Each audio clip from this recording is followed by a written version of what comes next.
오늘도 하나님의 은혜와 사랑과 평강, 그리스도의 향기가 든든한 교회와 모든 성도들에게 함께하기를 진심으로 축복합니다. 자, 오늘은 사도행전 2장 37절에서 47절을 통해서 교제를 통한 은혜 하는 제목으로 함께 은혜를 나누고자 합니다.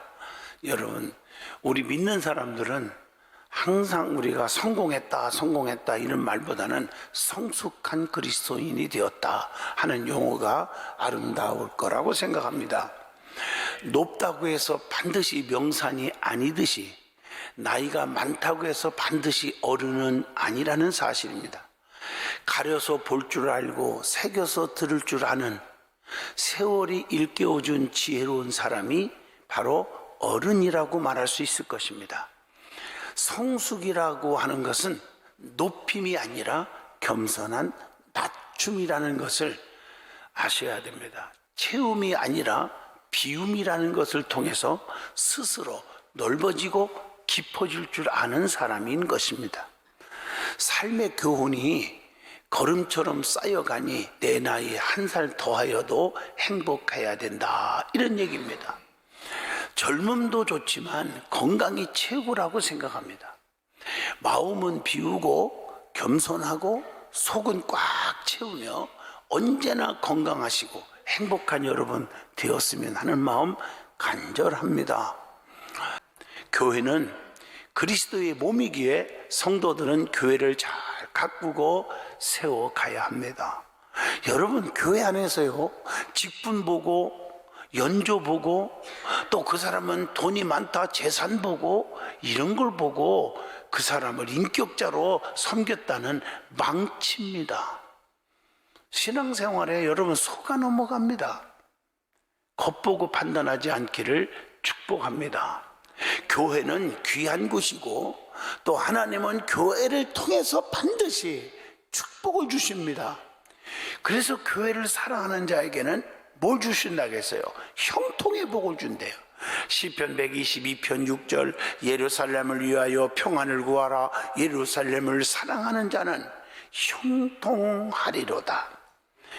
교회는요, 예수님께서 피 흘려 세우셨고 교회를 통해서 음부의 권세가 이기지 못하게 하리라고 마태복음 16장 18절에 기록하고 있습니다.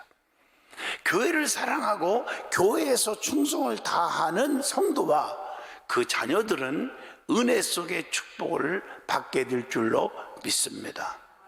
그래서 시편 122편 6절을 보면 예루살렘을 사랑하는 자는, 즉 교회에서 평안을 구하는 자임을 말씀하고 있잖아요. 마태복음 5장 9절에 보면 화평케 하는 자는 복이 있나니 하나님의 아들이라 일컬음을 받을 것이요, 이렇게 말씀을 하고 계십니다. 다시 말하면 교회에서 성도들의 영적인 코이노니아, 영적인 교제가 너무 중요하다는 것입니다. 교제에 있어서 하나님과의 교제와 성도와의 교제는 너무 중요합니다.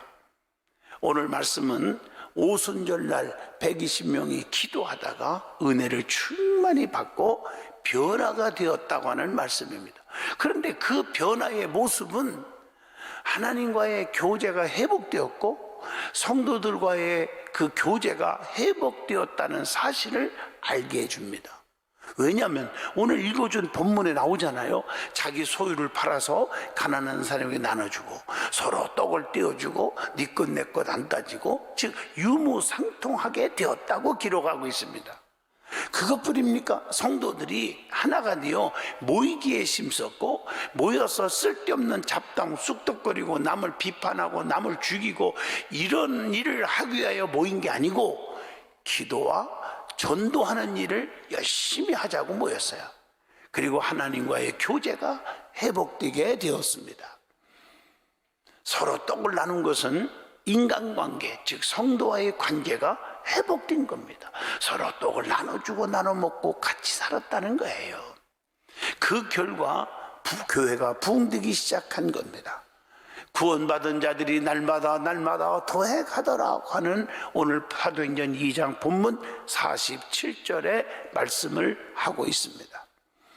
그래서 오늘 교제를 통한 은혜, 이 코이노니아가 얼마나 중요한지 이 제목으로 은혜를 저와 여러분이 받고자 합니다. 제일 먼저 하나님과의 교제가 회복되어야 합니다. 많은 사람들이 세상에서 너무 잘 나간다고 교만하다가 하루아침에 바람에 나는 교와 같이 날아가는 사람 너무 많이 봤습니다. 중요한 것은 하나님과의 관계가 회복되어야 한다는 거예요. 세상 것 보지 말고. 그러면 믿음이 성장하게 될 줄로 믿습니다. 왜냐? 믿음이 있을 때 하나님을 기쁘시게 할 수 있잖아요. 히브리서 11장 6절 믿음이 없이는 하나님을 기쁘시게 하지 못하나니 이렇게 말하고 있지 않습니까? 믿음이 있을 때 하나님을 기쁘시게 한다 이런 말이에요. 그 믿음이 뭐냐 하고 6절 쭉 읽어보면 하나님이 여기 계시다는 사실을 믿어야 할지니라. 하나님의 능력을 확신해야 합니다. 성경에 보면 나사로가 죽었을 때 마리아와 마르다의 고백이 있죠. 주님이 여기 계셨다면 우리 오라비가 죽을 병 걸렸어도 죽지 않았을 거라고 고백을 요한복음 11장 21절에 합니다. 그러나 이제라도 주님이 오셨으니까 하시면 내 오라비가 살 줄로 믿나이다. 이렇게 요한복음 11장 22절에 고백을 합니다. 여러분, 부활의 신앙을 가졌을 때 나사로가 살아나는 거예요. 요한복음 11장 23절로 27절까지의 말씀이죠. 우리 예수님은 어제나 오늘이나 영원토록 무엇이다고요? 통일하시느니라. 히브리서 13장 8절에 말씀합니다. 그리고 그 믿음이 하나님을 기쁘게 하는데 첫째가 하나님 여기 계시다는 사실을 믿으라고 그랬고 두 번째가 뭐예요?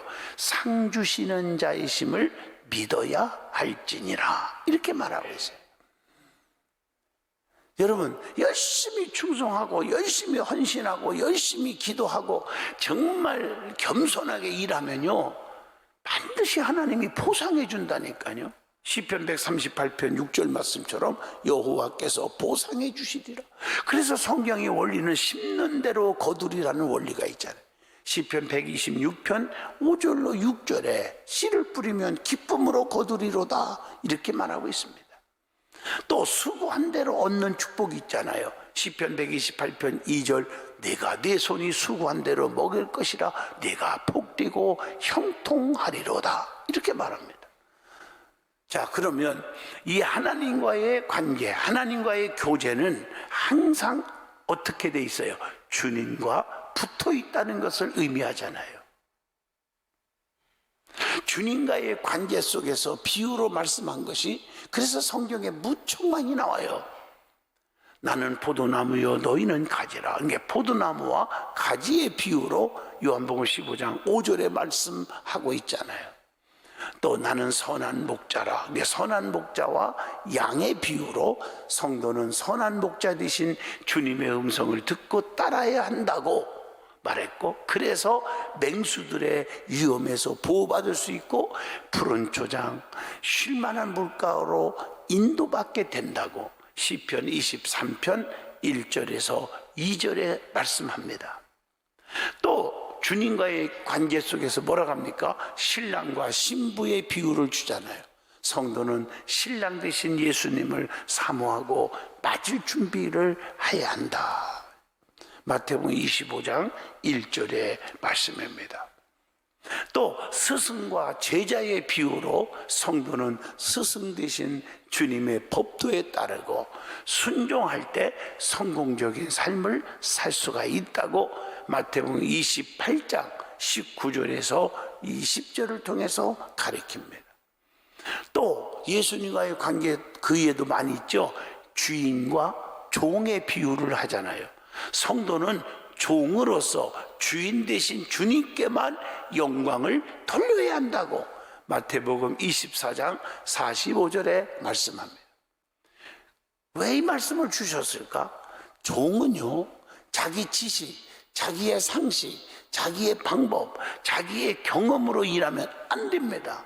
교회가 왜 말썽꾸러기들이 생긴 줄 아십니까? 자기 똑똑한 체해서 그래요.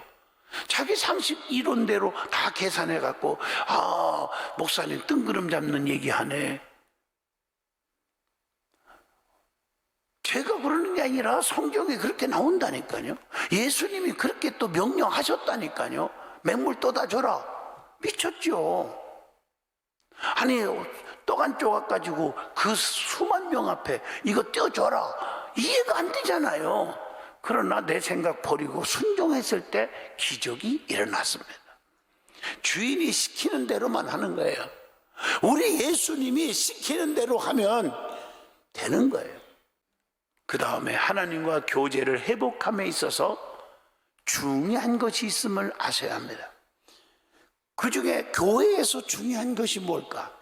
사도행전 2장 42절에서 오늘 본문 47절에 기록되어 있습니다. 말씀 선포가 있어야죠. 봉사와 헌신이 있죠. 성도의 교제, 이러한 것들을 통해서 하나님과 가까워지는 것입니다. 그리고 하나님을 만나는 것이 교제입니다.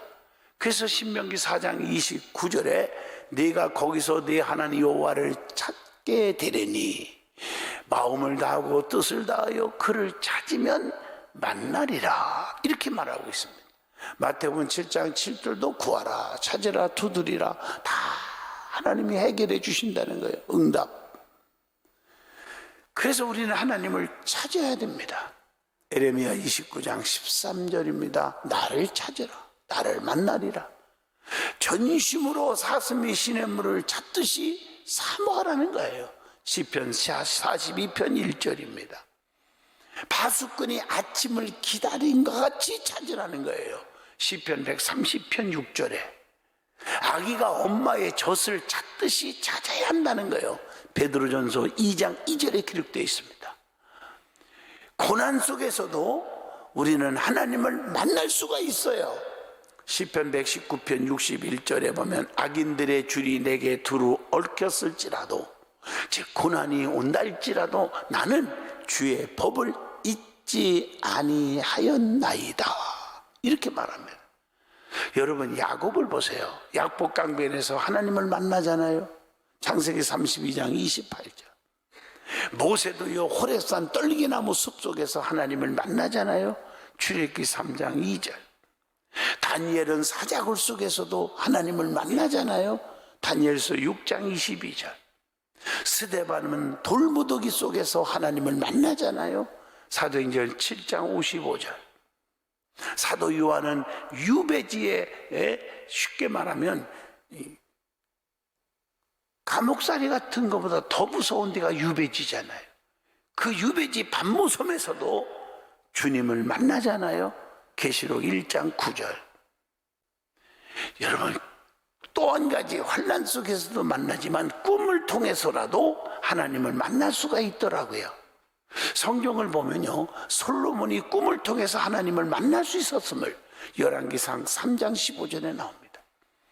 요셉이 꿈을 통해서 하나님을 만날 수 있었어요. 창세기 37장 9절에.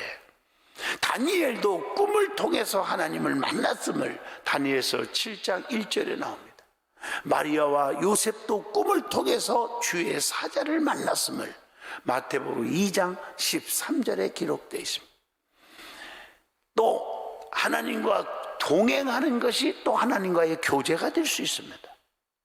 우리의 목적이 하나님의 뜻과 같아야 하나님과 동행할 수가 있어요. 고린도전서 10장 31절 말씀입니다. 말씀대로 행할 때 하나님과 동행하는 거예요. 히브리서 4장 12절이에요. 사랑하는 성도 여러분, 주님과 함께 할 수 있는 사람이 되기를 축복합니다. 어떤 환난과 어떤 수모를 겪어도 변하지 않고 끝까지 함께 할 수 있는 동력자, 이게 너무 중요한 거예요. 그리고 성령님께 이끌리는 것이 하나님과 동행하는 거예요. 고린도전서 3장 16절의 말씀입니다. 또 하나님께 예배하는 것이 교제입니다. 요한복음 4장 24절. 그러면 하나님이 기뻐하시는 예배를 드려야 되는데 하나님이 기뻐하시는 예배가 무엇일까요? 첫째, 감사의 눈물이 있는 예배입니다. 시편 50편 23절, 100편 4절에도 나옵니다. 두 번째, 회개하는 마음으로 드려지는 예배입니다. 시편 51편 17절에서 19절입니다. 또 세 번째, 순종하는 마음으로 드려지는 예배. 사무엘상 15장 22절로 23절. 말씀을 들을 때 저건 순종할 수 있겠네, 저건 나 도저히 순종 안 해 내가, 이렇게 판단하는 예배는 하나님이 기뻐하는 예배가 아니라는 것입니다. 화목하는 마음으로 드려지는 예배. 마태복음 5장 23절로 24절. 깨달음이 있는 예배. 이사야 1장 11절로 13절. 성령님이 임재하는 예배, 성령의 역사가 일어나는 예배, 영과 진리로 예배하는 예배. 요한복음 4장 24절. 하나님이 기뻐하는 예배입니다. 살아있는 생활 속에 예배가 있어야 돼요. 로마서 12장 1절입니다. 교회에서는 거룩한데 밖에 나가면은 손가락질 받는 그런 성도가 되지 않기를 바랍니다. 그러면 성도와의 교제가 어떻게 해야 돼요? 회복되어야 돼. 회복. 시편 133편 1절입니다. 교회 안에서 성도 사이에서 상처받고 시험에 들어 힘들어하는 자들이 교회들마다 얼마나 많은지 모릅니다. 그래서 성도들의 교제가 너무 중요한데 그 교제가 뭘까? 복음 안에서의 사귐입니다. 요한일서 1장 7절, 누가복음 22장 32절입니다. 두 번째로는 고통과 기쁨에 동참하는 겁니다. 로마서 12장 15절입니다. 내게 이익이 있을 때만 웰컴하지 말고요, 저 이익이 없고 손해볼지라도 우리가 돕는 자가 되는 사람이 되어야 합니다. 그리고 예수 그리스도의 사랑으로 사귀는 것입니다. 요한복음 17장 20절로 21절입니다. 두 번째로 신앙을 위한 교제가 되어야 합니다. 믿음 없는 사귐, 믿음 없이 모이는 친교는 그건 마귀가 장난합니다. 그런 분들 많아요. 교회 안에서 자기들끼리 모이는데 믿음을 떠나서 어떤 음식 먹고 뭐 교제하고 서로 돕는 일, 이런 일 때문에 모이는 거예요. 목적이 있어 안 돼요. 여러분, 신앙 안에서의 모임이 되어야 합니다. 교제가 되어야 합니다.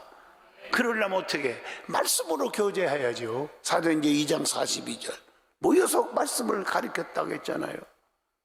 사랑으로 교제해야죠. 믿음의 사랑. 로마서 13장 8절 말씀입니다.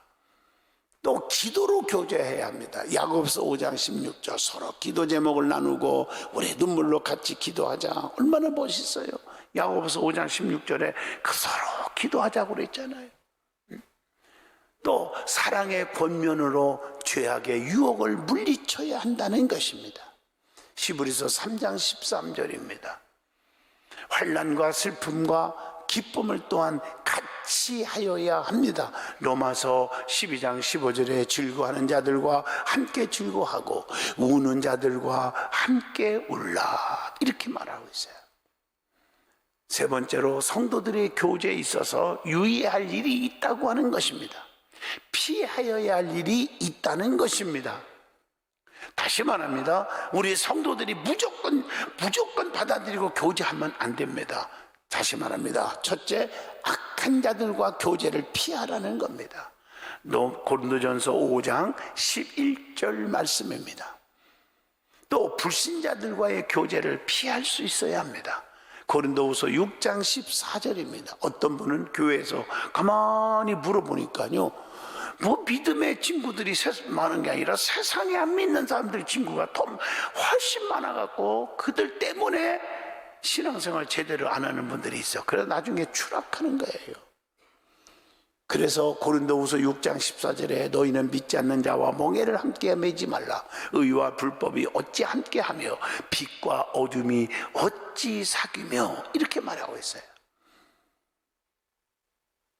또 분쟁을 일으킨 자는 피하여야 한다. 여러분 잘 보면 알잖아. 입만 열으면 남이 비판하고 안 좋은 소리하고 부정적인 얘기하고 많잖아요. 모이기만 하면 교회 부정적인 얘기, 주의종 부정적인 얘기들부터 시작해가지고 이런 분들은요 멀리 할수록 축복 속에 삽니다.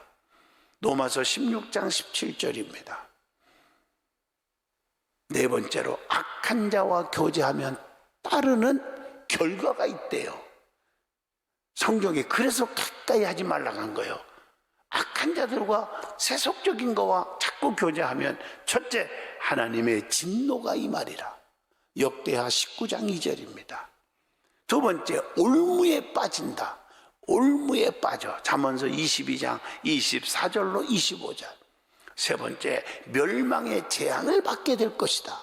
요한계시록 18장 4절로 5절에 나옵니다.